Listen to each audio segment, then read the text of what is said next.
पूज्याय राघवेंद्राय सत्यधर्मरताय च ಭಜತಾಂ ಕಲ್ಪವೃಕ್ಷಾಯ ನಮತಾಂ ಕಾಮಧೇನುವೆ. ವಿದ್ಯಾಧಿರಾಜ ಶ್ರೀ ರಾಜ ಎಸ್ ಗುರುರಾಜಾಚಾರ್ಯ ಇವರ ಕಲಿಯುಗ ಕಲ್ಪತರು ಮೇರು ಕೃತಿಯ ಧ್ವನಿಸುರುಳಿ ಸಂಚಿಕೆ 95.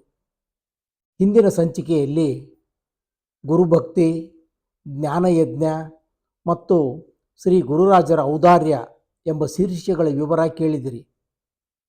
ಗ್ರಂಥ ರಚನೆ, ಕ್ಷಾಮ ಪರಿಹಾರ ಹಾಗೂ ರತ್ನಹಾರದ ಪವಾಡ ಎಂಬ ಶೀರ್ಷಿಕೆಗಳೊಂದಿಗೆ ಸಂಚಿಕೆ 95 ಇದೀಗ ನಿಮಗಾಗಿ. ಮೊದಲನೇ ಭಾಗ ಗ್ರಂಥ ರಚನೆ. ಶ್ರೀ ವಿದ್ಯಾಲಕ್ಷ್ಮಿಯ ಉಪದೇಶ, ಶ್ರೀ ವಿಜಯೇಂದ್ರ ಶ್ರೀ ಸುಧೀಂದ್ರ ತೀರ್ಥರ ಗ್ರಂಥ ರಚನೆ ಮಾಡಬೇಕೆಂಬ ಅಪ್ಪಣೆಗಳನ್ನು ಕಾರ್ಯರೂಪಕ್ಕೆ ತರಲು ಗುರುಗಳು ಮನಸ್ಸು ಮಾಡಿದರು. ಶ್ರೀಗಳವರು ಒಂದು ಶುಭ ಮುಹೂರ್ತದಲ್ಲಿ ಗ್ರಂಥ ರಚನೆಯನ್ನು ಪ್ರಾರಂಭಿಸಿದರು. ಮೊದಲು ಕಥಾಲಕ್ಷಣ, ಪ್ರಮಾಣ ಲಕ್ಷಣ, ತತ್ವಸಂಖ್ಯಾನ, ತತ್ವವಿವೇಕ, ಮಾಯಾವಾದ ಖಂಡನ, ಪ್ರಪಂಚ ಮಿಥ್ಯಾತ್ವಾನುಮಾನ ಖಂಡನ, ಉಪಾಧಿ ಖಂಡನ, ತತ್ವೋದ್ಯೋತ, ವಿಷ್ಣು ತತ್ವ ವಿನಿರ್ಣಯ, ಕರ್ಮನಿರ್ಣಯ, ಹೀಗೆ ಶ್ರೀ ಮದಾಚಾರ್ಯರ ದಶ ಪ್ರಕರಣಗಳಿಗೆ, ಶ್ರೀ ಜಯತೀರ್ಥರು ರಚಿಸಿದ ಟೀಕೆಗಳಿಗೆ ಅಸಾಧಾರಣಗಳಾದ ವಿದ್ವತ್ಪೂರ್ಣಗಳಾದ ಟಿಪ್ಪಣಿಗಳ ರಚನೆಯಲ್ಲಿ ಆಸಕ್ತರಾದರು. ಅನಂತರ ಈಶಾವಾಸ್ಯ, ಕೇನ, ಕಠ, ಪ್ರಶ್ನ, ಮುಂಡಕ, ಮಾಂಡೂಕ್ಯ, ತೈತ್ತಿರೀಯ, ಐತರೇಯ, ಛಾಂದೋಗ್ಯ, ಬೃಹದಾರಣ್ಯಕಗಳೆಂಬ ದಶೋಪನಿಷತ್ತುಗಳಿಗೆ ಶ್ರೀ ಮದಾಚಾರ್ಯರ ಟೀಕಾರಾಯರ ಭಾವವನ್ನು ಅನುಸರಿಸಿ ಖಂಡಾರ್ಥಗಳೆಂಬ ಗ್ರಂಥಗಳನ್ನು, ತರುವಾಯ ಪುರುಷ ಸೂಕ್ತ, ಶ್ರೀ ಸೂಕ್ತ, ಅಂಬೃಣಿ ಸೂಕ್ತ, ಬಳಿಕ್ತಾ ಸೂಕ್ತ, ಮನ್ಯು ಸೂಕ್ತ, ಹೀಗೆ ಪಂಚ ಸೂಕ್ತಗಳಿಗೆ ಶ್ರೇಷ್ಠ ವ್ಯಾಖ್ಯಾನಗಳನ್ನು ರಚಿಸಿ ಹತ್ತಿದರು. ಇದರಂತೆ ಶ್ರೀ ಮದಾಚಾರ್ಯರ ಮಹಾಭಾರತ ತಾತ್ಪರ್ಯ ನಿರ್ಣಯವನ್ನು ಸಂಗ್ರಹಿಸಿ ಭಾವಸಂಗ್ರಹ ಎಂಬ ಉತ್ಕೃಷ್ಟ ಕಾವ್ಯವನ್ನು, ರಾಮಕಥೆ ಬರೆಯಲಾಶಿಸಿ ಶ್ರೀ ಸಂಗ್ರಹ ರಾಮಾಯಣ ಕಥೆಯನ್ನು ಸಂಗ್ರಹಿಸಿ ಶ್ರೀ ರಾಮಚಾರಿತ್ರ ಮಂಜರಿ ಮತ್ತು ಭಾಗವತ ದಶಮಸ್ಕಂದ ಕಥೆಯನ್ನು ಸಂಗ್ರಹಿಸಿ ಶ್ರೀ ಕೃಷ್ಣ ಚಾರಿತ್ರ ಮಂಜರಿ ಎಂಬ ಉತ್ತಮ ಕಾವ್ಯಗಳು, ಹೀಗೆ 3 ಸ್ವತಂತ್ರ ಕಾವ್ಯಗಳನ್ನು ರಚಿಸತೊಡಗಿದರು. ಮೀಮಾಂಸಾ ಶಾಸ್ತ್ರವು ದ್ವೈತ ಸಿದ್ಧಾಂತಕ್ಕೆ ಸಹಾಯಕವಾದ್ದರಿಂದ ಪಾಠ ಪ್ರವಚನ, ವಾಕ್ಯಾರ್ಥಗಳಿಗೆ ಸಿದ್ಧಾಂತಕ್ಕೆ ಅನುಕೂಲವಾಗಬೇಕೆಂಬ ಆಕಾಂಕ್ಷೆಯಿಂದ ಭಾಟ್ಟ ಮೀಮಾಂಸಾ ಶಾಸ್ತ್ರದ ಮೇಲೆ ಒಂದು ಅನಿತರ ಸಾಧಾರಣವೂ ಜಗನ್ಮಾನ್ಯವೂ ಆದ ಭಾಟ್ಟ ಸಂಗ್ರಹ ಎಂಬ ಗ್ರಂಥ ರಚನೆ ಮಾಡಿ ವಿದ್ವನ್ಮಂಡಲಿಗೆ ಬಹುಪಕಾರ ಮಾಡಿದರು. ಇದೇ ಸಂದರ್ಭದಲ್ಲಿ ದಕ್ಷಿಣ ಭಾರತದ ರಾಜಕೀಯ ರಂಗದಲ್ಲಿ ಏರುಪೇರುಗಳಾಗಿ ತಂಜಾಪುರ ರಾಜ್ಯವು ಘೋರ ಯುದ್ಧದಲ್ಲಿ ಪಾಲ್ಗೊಂಡು ಬಹು ಕಷ್ಟ ನಷ್ಟಗಳಿಗೆ ಭಾಗಿಯಾಗಬೇಕಾಯಿತು. ಚವ್ಯಪ್ಪ ನಾಯಕ, ರಘುನಾಥ ಭೂಪಾಲರು, ರಾಜಗುರುಗಳು ಮಹಾಮಹಿಮರೂ ಆದ ವಿಜಯೇಂದ್ರ ಸುಧೀಂದ್ರ ಗುರುಗಳ ಮಾರ್ಗದರ್ಶನ ಉಪದೇಶಗಳಂತೆ ನಡೆದು ಶ್ರೇಷ್ಠ ರಾಜರೆಂದು, ಪ್ರಜಾರಂಜಕರೆಂದು ಖ್ಯಾತಿ ಗಳಿಸಿದ್ದರು. ಅವರ ತರುವಾಯ ರಾಜನಾದ ರಘುನಾಥ ಭೂಪಾಲನ ಪುತ್ರ ವಿಜಯರಾಘವ ಭೂಪಾಲನು ತನ್ನ ಭುಜಬಲವನ್ನೇ ನಂಬಿ ಮಿತ್ರ ರಾಜ್ಯಗಳನ್ನೇ ಸರಿಯಾಗಿ ವರ್ತಿಸದಿದ್ದುದರಿಂದ ಅದು ಕೊನೆಗೆ ಯುದ್ಧದಲ್ಲಿ ಪರ್ಯವಸನವಾಯಿತು. ವೆಲ್ಲೂರಿನ ಕನ್ನಡ ಸಾಮ್ರಾಟರು, ಮಧುರೈಯ ನಾಯಕರು, ಮೈಸೂರಿನ ಒಡೆಯರು ಹಾಗೂ ವಿಜಾಪುರದವರೊಂದಿಗೆ ವೈಮನಸ್ಯ ಕಟ್ಟಿಕೊಂಡ ವಿಜಯರಾಘವ ನಾಯಕನು ಇವರೆಲ್ಲರನ್ನೂ ಏಕಕಾಲದಲ್ಲಿ ಎದುರಿಸಿ ಯುದ್ಧ ಮಾಡಬೇಕಾಗಿ ಬಂದಿತು. ಕ್ರಿಸ್ತಶಕ 1641-42 ಹಾಗೆ ಜರುಗಿದ ಈ ಮಹಾಸಂಗ್ರಾಮದಲ್ಲಿ ವಿಜಯರಾಘವ ಭೂಪಾಲನು ಭಾರೀ ಸೋಲನ್ನು ಅನುಭವಿಸಿ ಅವನ ಜೀವ ಉಳಿಯುವುದೇ ದುಸ್ತರವಾಗಿದ್ದು, ದೈವಯೋಗದಿಂದ ಶ್ರೀ ರಾಘವೇಂದ್ರ ಗುರುಗಳ ಸಕಾಲಿಕ ಪ್ರಯತ್ನದ ಫಲವಾಗಿ ಸೋತ ವಿಜಯರಾಘವನಿಗೂ ಜಯಶಾಲಿಗಳಾದ ರಾಜ್ಯಗಳಿಗೂ ಸಂಧಿ ಏರ್ಪಟ್ಟು ಒಂದು ರೀತಿಯಿಂದ ಯುದ್ಧವು ಮುಕ್ತಾಯವಾಯಿತು. ಆದರೆ ತಂಜಾಪುರ ರಾಜ್ಯದ ದವಸ ಧಾನ್ಯಗಳು, ಸಿರಿ ಸಂಪತ್ತೆಲ್ಲವೂ ಲೂಟಿಯಾಗಿ ಹೋಯಿತು. ಅದೇ ವೇಳೆಗೆ ದೈವಿಕ ವಿಕೋಪವೂ ಉಂಟಾಗಿ ಮಳೆಯಿಲ್ಲದೆ ಬೆಳೆಗಳೆಲ್ಲವೂ ನಾಶವಾಗಿ ತಂಜಾಪುರ ದೇಶವು ಘೋರ ದುರ್ಭಿಕ್ಷೆಗೀಡಾಯಿತು. ಮುಂದಿನ ಭಾಗ ಕ್ಷಾಮ ಪರಿಹಾರ. ವಿಜಯರಾಘವ ನಾಯಕನು ಸ್ವಾಭಾವಿಕವಾಗಿ ಪ್ರಜಾಹಿತೈಷಿಯೂ ಉದಾರಿಯೂ ಆಗಿದ್ದನು. ಅವನು ರಾಜಭಂಡಾರದ ಧನಕನಕಾಭರಣಗಳನ್ನೆಲ್ಲ ವಿನಿಯೋಗಿಸಿ ಪ್ರಜರಿಗೆ ಆಹಾರವನ್ನು ಒದಗಿಸಲಾರಂಭಿಸಿದನು. ಭೀಕರ ಕ್ಷಾಮಕ್ಕೆ ತುತ್ತಾಗಿದ್ದ ದೊಡ್ಡ ರಾಜ್ಯದ ಪ್ರಜರಿಗೆ ಅದೆಷ್ಟು ದಿನ ತಾನೇ ಪ್ರಯೋಜನವಾದೀತು. ಭಂಡಾರ ಬರಿದಾಯಿತು. ಜನರಲ್ಲಿ ಅಶಾಂತಿ ಹಾಹಾಕಾರಗಳುಂಟಾದವು. ಕ್ಷಾಮವು ಭಯಂಕರ ಸ್ವರೂಪ ತಾಳಲಿರುವ ಸೂಚನೆ ಕಂಡ ನಾಯಕ ಚಿಂತಾಕ್ರಾಂತನಾದ. ಆರ್ತನಾದ ನಾಯಕನಿಗೆ ವೃದ್ಧ ಹಿತೈಷಿಗಳು ಶ್ರೀ ರಾಘವೇಂದ್ರ ಗುರುಗಳ ಮಹಿಮಾದಿಗಳನ್ನು ಹೇಳಿ ಯುದ್ಧ ಕಾಲದಲ್ಲಿ ಸಂಧಿಯಾಗಲು ಕಾರಣರಾದ ಅವರಿಗೆ ಶರಣು ಹೋದಲ್ಲಿ ಈ ಸಮಸ್ಯೆ ಪರಿಹಾರವಾಗಬಹುದೆಂದು ಸಲಹೆ ಮಾಡಿದರು. ಆಗ ವಿಜಯರಾಘವ ನಾಯಕನಿಗೆ ರಾಜಗುರುಗಳ ನೆನಪಾಯಿತು. ಜೊತೆಗೆ ಮುತ್ತಾತ ತಂದೆಗಳಂತೆ ತಾನು ಆ ಮಹಾನುಭಾವರ ಮಾರ್ಗದರ್ಶನದಲ್ಲಿ ನಡೆದಿದ್ದರೆ ಬಹುಶಃ ಈ ಪರಿಸ್ಥಿತಿ ಉಂಟಾಗುತ್ತಿರಲಿಲ್ಲವೆಂಬ ಅರಿವಾಗಿ ತನ್ನ ತಪ್ಪಿಗಾಗಿ ಪರಿತಪಿಸಿದ. ಕೊನೆಗೆ ಆತ್ಮೀಯರಾದ ಹಿತಚಿಂತಕರೊಡನೆ ಕುಂಭಕೋಣಕ್ಕೆ ಬಂದು ಶ್ರೀ ರಾಘವೇಂದ್ರ ಗುರುಗಳ ಪಾದ ಹಿಡಿದು ಕಣ್ಣೀರು ಸುರಿಸಿ ತನಗೆ ಬಂದೊದಗಿರುವ ವಿಪತ್ತು, ಪ್ರಜೆಗಳ ಕಷ್ಟಗಳನ್ನು ಹೇಳಿಕೊಂಡು ಈ ಕಷ್ಟದಿಂದ ಪಾರು ಮಾಡಿ ರಾಜ್ಯದ ಪ್ರಜರನ್ನು ಕಾಪಾಡಬೇಕೆಂದು ಬೇಡಿದನು. ಶ್ರೀ ಗುರುರಾಜರು ಕ್ಷಣಕಾಲ ಧ್ಯಾನಮಗ್ನರಾದರು. ಅವರಿಗೆ ಕ್ಷಾಮದ ಭೀಕರತೆಯು ಅರಿವಾಯಿತು. ಅದು ಶೀಘ್ರವಾಗಿ ಮುಗಿಯುವುದಿಲ್ಲವೆಂಬುದನ್ನು ಮನಗಂಡು ಒಮ್ಮೆ ನಿಟ್ಟುಸಿರು ಬಿಟ್ಟು, ರಾಜನ್, ನಿನ್ನ ರಾಜ್ಯಕ್ಕೆ ಬಂದೊದಗಿದ ಕಷ್ಟವನ್ನು ಕೇಳಿ ನಮಗೆ ಬಹಳ ವ್ಯಸನವಾಗಿರುತ್ತದೆ. ಧರ್ಮಿಷ್ಠನಾದ ನೀನು ನಮ್ಮ ಅನುಗ್ರಹಕ್ಕೆ ಪಾತ್ರನಾಗಿರುವೆ.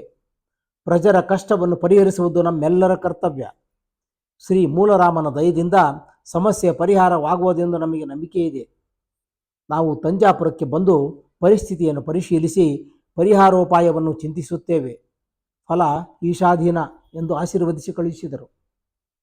ಶ್ರೀಗಳವರಿಗೆ ಪೂರ್ವಾಶ್ರಮದಲ್ಲಿಯೇ ಮಂತ್ರಸಿದ್ಧಿಯುಂಟಾಗಿದ್ದಿತು. ಆದರೆ ಅವರು ಅದನ್ನು ಸ್ವಾರ್ಥಕ್ಕಾಗಿ ಉಪಯೋಗಿಸಬಾರದೆಂದು ನಿರ್ಧರಿಸಿದ್ದರು. ಅದು ಒಂದು ನಾಡಿನ ಜನತೆಯನ್ನು ಉಳಿಸಿ ಲಕ್ಷಾಂತರ ಜನರನ್ನು ಪೋಷಿಸುವ ಭಗವಂತನಿಗೆ ಪ್ರೀತಿಕರವಾದ ಪರೋಪಕಾರ ಕಾರ್ಯವಾದುದರಿಂದ ಈಗ ಅದನ್ನು ಜನತೆಗಾಗಿ ಉಪಯೋಗಿಸಲು ಗುರುಗಳು ನಿಶ್ಚಯಿಸಿದರು. ಇದು ಸಾಮಾನ್ಯ ಜನರಿಗೆ ಪವಾಡದಂತೆ ಕಂಡರೂ ಜ್ಞಾನಿಗಳಿಗೆ ಅದೊಂದು ಸಾಮಾನ್ಯ ವಿಚಾರ. ಪವಾಡಗಳಿಂದ ಅವರಿಗೇನೂ ಆಗಬೇಕಾದುದಿಲ್ಲ. ಅಂತೆಯೇ ಜ್ಞಾನಿಗಳು ಅದನ್ನು ತೋರಬಯಸುವುದಿಲ್ಲ. ಆದರೂ ಕೆಲವೊಮ್ಮೆ ಅವು ಅನಿವಾರ್ಯವಾಗುವುದು. ಭಗವಂತನ ಅಸ್ತಿತ್ವ, ದೇವರು, ಧರ್ಮಗಳಲ್ಲಿನ ನಂಬಿಕೆ, ವೇದಮತದ ಮಹತ್ವಗಳನ್ನು ಎತ್ತಿ ತೋರಿ ಜನತೆಯಲ್ಲಿ ಆಸ್ತಿಕತೆ, ಧರ್ಮದ ಪ್ರಜ್ಞೆಗಳನ್ನು ಉಜ್ವಲಗೊಳಿಸಲು ಜನರ ಕಲ್ಯಾಣ ದೃಷ್ಟಿಯಿಂದ ಒಮ್ಮೊಮ್ಮೆ ಪವಾಡಗಳನ್ನು ತೋರಬೇಕಾಗುತ್ತದೆ. ಅದರ ಹಿನ್ನೆಲೆಯನ್ನರಿತಾಗ ಮಾತ್ರ ಅದರ ಮಹತ್ವದ ಅರಿವಾಗುವುದು. ಶ್ರೀಪಾದಂಗಳವರು ಇಂಥ ಸಂದರ್ಭಗಳಲ್ಲಿ ತಮ್ಮ ಜೀವಿತ ಕಾಲದಲ್ಲಿ ಅನೇಕ ಮಹಿಮೆಗಳನ್ನು ತೋರಬೇಕಾಗಿ ಬಂದುದನ್ನು ನಾವು ಅವರ ಅಮರ ಚರಿತೆಯ ಅನೇಕ ಭವ್ಯ ಅಧ್ಯಾಯಗಳಲ್ಲಿ ಕಾಣಬಹುದಾಗಿದೆ. ಭಗವಂತನನ್ನು ಸಾಕ್ಷಾತ್ಕರಿಸಿಕೊಂಡವರಿಗೆ ಈ ಮಹಿಮಾ ಪ್ರದರ್ಶನ ಒಂದು ಲೀಲೆ. ಆದ್ದರಿಂದಲೇ ಅವರ ವೈಶಿಷ್ಟ್ಯ ತಿಳಿಯಬೇಕಾಗಿಲ್ಲ. ಅದು ಅವರ ತ್ಯಾಗ, ಔದಾರ್ಯ, ಭಗವನ್ನಿಷ್ಠೆ, ಧರ್ಮ ಶ್ರದ್ಧೆಗಳ ಸಂಕೇತವೆಂದು ತಿಳಿಯಬೇಕು.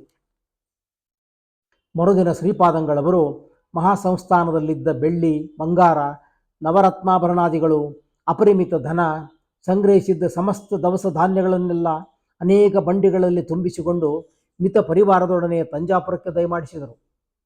ನಾಯಕ ಗುರುಗಳನ್ನು ಭಕ್ತಿಯಿಂದ ಸ್ವಾಗತಿಸಿ ಬಿಡಾರ ಮಾಡಿಸಿದ.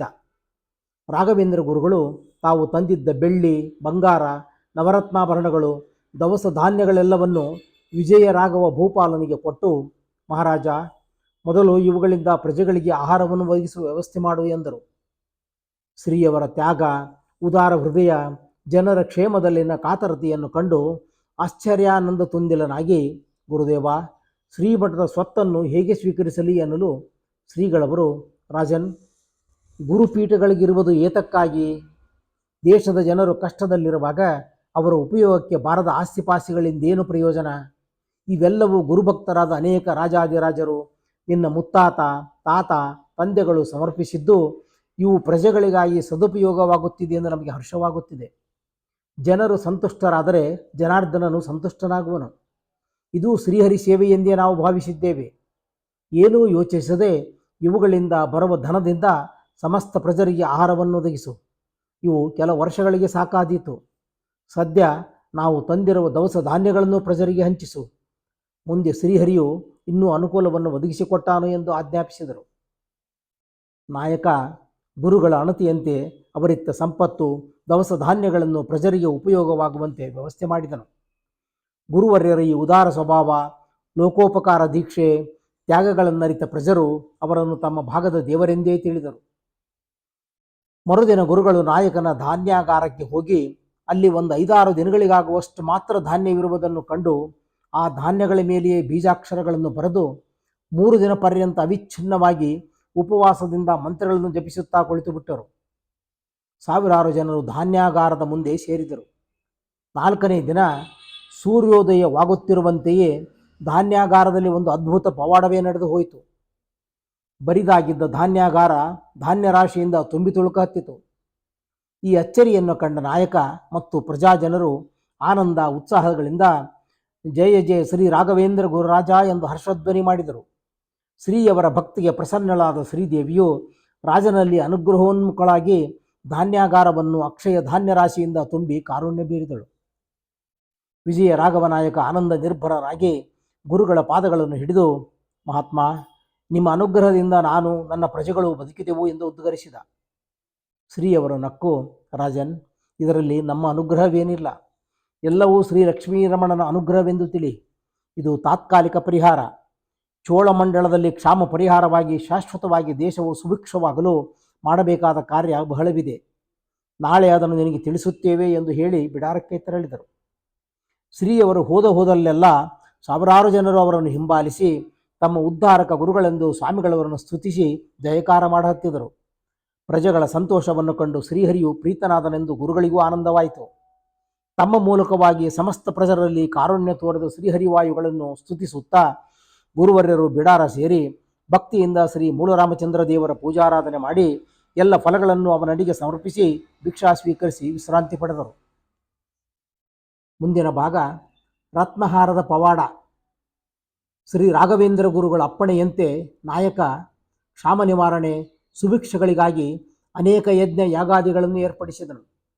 ಶ್ರೀಗಳವರ ಮಾರ್ಗದರ್ಶನದಲ್ಲಿ ವೇದಾಂಗ ಪಾರಂಗತರಾದ ಪಂಡಿತರು, ಋತ್ವಿಜರು, ಪುರೋಹಿತರು ವೈದಿಕ ವಿಧಿಯಂತೆ ಯಜ್ಞಗಳನ್ನು ನೆರವೇರಿಸುತ್ತಾ ಬಂದರು. ಅಪೂರ್ವವಾದ ಯಜ್ಞ ನಿರೀಕ್ಷಣೆಗಾಗಿ ತಂಜಾಪುರದ ರಾಜ್ಯದ ಎಲ್ಲ ಭಾಗಗಳಿಂದ ಸಾವಿರಾರು ಜನ ಆಸ್ತಿಕರು ಬಂದು ಭಾಗವಹಿಸಿ ಕೃತಾರ್ಥರಾಗುತ್ತಿದ್ದರು. 1 ತಿಂಗಳ ಕಾಲ ಶ್ರೀಗಳವರು ಯಜ್ಞ ಯಾಗಾದಿಗಳ ಮೇಲ್ವಿಚಾರಣೆಯಲ್ಲಿ ಆಸಕ್ತರಾಗಿದ್ದುದಲ್ಲದೆ ಸ್ವತಃ ಜಪ ತಪಾದ್ಯನುಷ್ಠಾನ ಮಾಡುತ್ತಿದ್ದರು. ಅದರ ಫಲವಾಗಿ ದೈವಾನುಗ್ರಹದಿಂದ ರಾಜ್ಯದಲ್ಲೆಲ್ಲ ವಿಶೇಷವಾಗಿ ಮಳೆಯಾಗ ಹತ್ತಿತು. ಕಾವೇರಿಯು ತುಂಬಿ ಭರದಿಂದ ಹರಿದಳು. ಜನರ ಆನಂದಕ್ಕೆ ಪಾರವೇ ಉಳಿಯಲಿಲ್ಲ. ರೈತರು ಸಂತೋಷದಿಂದ ಜಮೀನುಗಳನ್ನು ಉತ್ತು ಬೇಸಾಯವನ್ನು ಪ್ರಾರಂಭಿಸಿದರು. 4-6 ತಿಂಗಳುಗಳಲ್ಲಿ ರೈತರೇ ಅಚ್ಚರಿಗೊಳ್ಳುವಂತೆ ವಿಪುಲರಾಗಿ ಬೆಳಕುಯುಂಟಾಗಿ ದವಸ ಧಾನ್ಯಗಳು ರಾಶಿಯಾಗಿ ದೊರಕಿದವು. ಇದರಿಂದ 12 ವರ್ಷಗಳ ಕಾಲ ಆವರಿಸಿದ್ದ ಕ್ಷಾಮ ಪರಿಹಾರವಾಗಿ ದೇಶವು ಸುಭಿಕ್ಷವಾಯಿತು. ವಿಜಯ ರಾಘವ ನಾಯಕನಿಗೆ ಶ್ರೀಗಳವರು ಸಾಕ್ಷಾತ್ ಭಗವಂತನಂತೆ ಕಂಡರು. ಯಾಗ ಕಾಲದಲ್ಲಿ ತಂಜಾಪುರಾಧೀಶ್ವರನು ರಾಜ್ಯದ ಕೃತಜ್ಞತೆಯನ್ನು ಸೂಚಿಸಲು ಗುರುಗಳಿಗೆ ಒಂದು ಅಮೂಲ್ಯ ರತ್ನಹಾರವನ್ನು ಸಮರ್ಪಿಸಿದನು. ಯಜ್ಞಕುಂಡದಲ್ಲಿ ಆವಿರ್ಭವಿಸಿ ಶ್ರೀಗಳವರೊಬ್ಬರ ದೃಷ್ಟಿಗೆ ಗೋಚರವಾದ ಅಭ್ಯಂತರ್ಗತನಾದ ಶ್ರೀ ಪರಶುರಾಮ ದೇವರಿಗೆ ಅರ್ಘ್ಯಪಾದ್ಯಾದಿಗಳನ್ನು ಅರ್ಪಿಸಿ ಪೂಜಿಸಿ ರತ್ನಹಾರವನ್ನು ದೇವರ ಕಂಠಕ್ಕೆ ಹಾಕಿ ದೇವನಿಗೆ ನಮಸ್ಕರಿಸಿದರು. ರತ್ನಹಾರವನ್ನು ಗುರುಗಳು ಅಗ್ನಿಗೆ ಹಾಕಿದರೆಂದು ಜನ ಬೆರಗಾದರು. ನಾಯಕ ಖಿನ್ನನಾದ. ಕೃತಜ್ಞತೆಯಿಂದ ಅರ್ಪಿಸಿದ್ದನ್ನು ಬೆಂಕಿಗೆ ಹಾಕಿಬಿಟ್ಟರಲ್ಲ ಎಂದು ತಳಮಳಿಸಿದ. ಅವನಿಗೆ ತುಂಬ ಅಸಮಾಧಾನ, ಅತೃಪ್ತಿಗಳುಂಟಾದವು.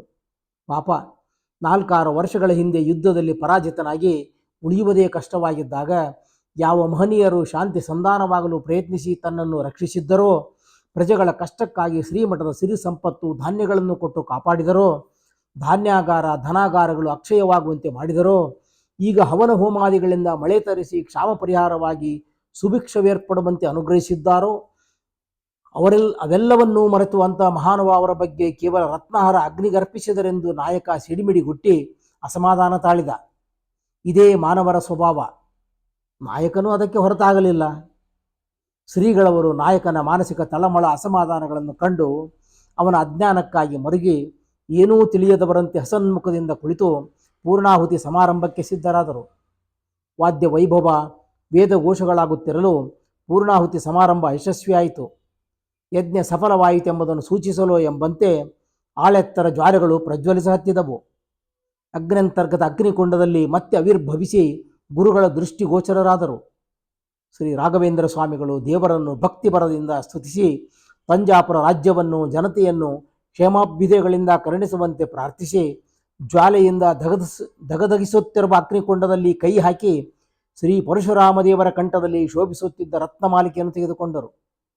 ಏನಾಶ್ಚರ್ಯ, 2-3 ಗಂಟೆಗಳ ಹಿಂದೆ ಪ್ರಜ್ವಲಿಸುವ ಅಗ್ನಿಯಲ್ಲಿ ಅರ್ಪಿತವಾಗಿದ್ದ ರತ್ನಹಾರವು ಸ್ವಲ್ಪವೂ ವಿರೂಪ ತಾಳದೆ ಮೊದಲಕ್ಕಿಂತ ಅತ್ಯಂತ ಕಾಂತಿಯಿಂದ ಥಳಥಳಿಸುತ್ತಾ ಪ್ರಕಾಶಿಸುತ್ತಿದೆ.